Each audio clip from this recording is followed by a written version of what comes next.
जी नमस्कार दोस्तों।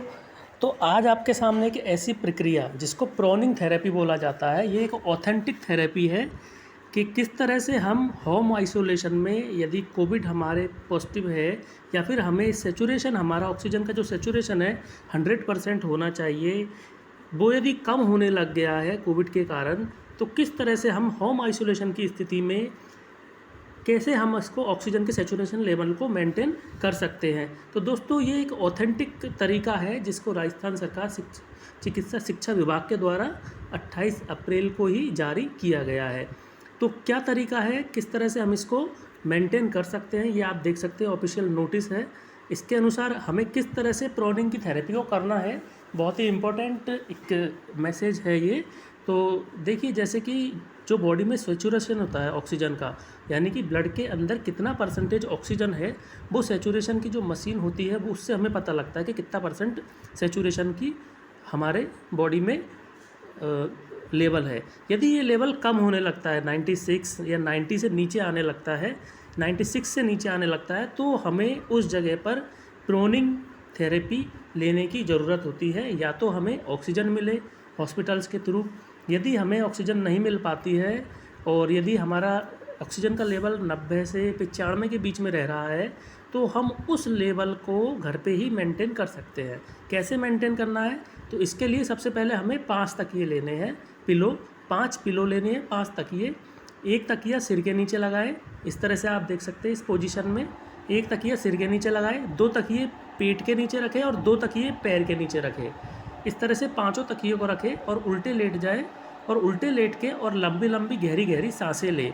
गहरी गहरी सांसें जब आप लेंगे तो कम से कम आप इस प्रोसीजर को आधे घंटे तक कर सकते हैं, आधे घंटे से 2 घंटे तक कर सकते हैं। लेकिन ज़्यादा लगातार ज़्यादा लेटे रहने से बेड शोर या इस तरह से कोई घाव बनने लग जाते हैं या परेशान हो जाते हैं हम, तो स्थिति को हमें बार बार बदलना होता है। जब आप इसको आधे घंटे कर ले तो उसके बाद में आप राइट साइड की तरफ लेट जाएँ, सीधे हाथ की तरफ लेट जाएं और इसी तरह से 5 तकिए को लगे रहने दें। फिर दोबारा से इसको आधे घंटे से 2 घंटे तक करें। फिर आप उल्टे हाथ की तरफ लेट जाएं, फिर इसी प्रोसीजर को आधे घंटे से 2 घंटे तक कर सकते हैं। उसके बाद में दोबारा से उल्टे लेट के और आधे घंटे से 2 घंटे तक इस प्रोसीजर को कर सकते हैं, इस प्रोनिंग थेरेपी को कर सकते हैं। तो आप देखेंगे जो ऑक्सीजन का सेचुरेशन लेवल है वो आधे घंटे में, आधे से 1 घंटे में तुरंत मेंटेन होने लग जाएगा।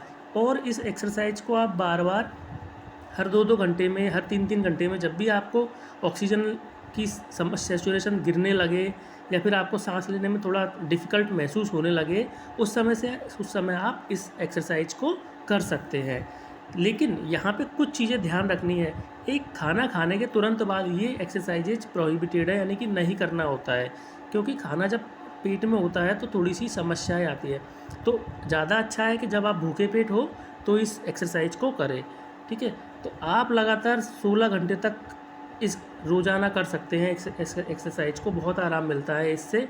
लेकिन यदि आपके कहीं पे चोट है तो उस अंग पे दबाव ना पड़े, इतना ध्यान रखना है।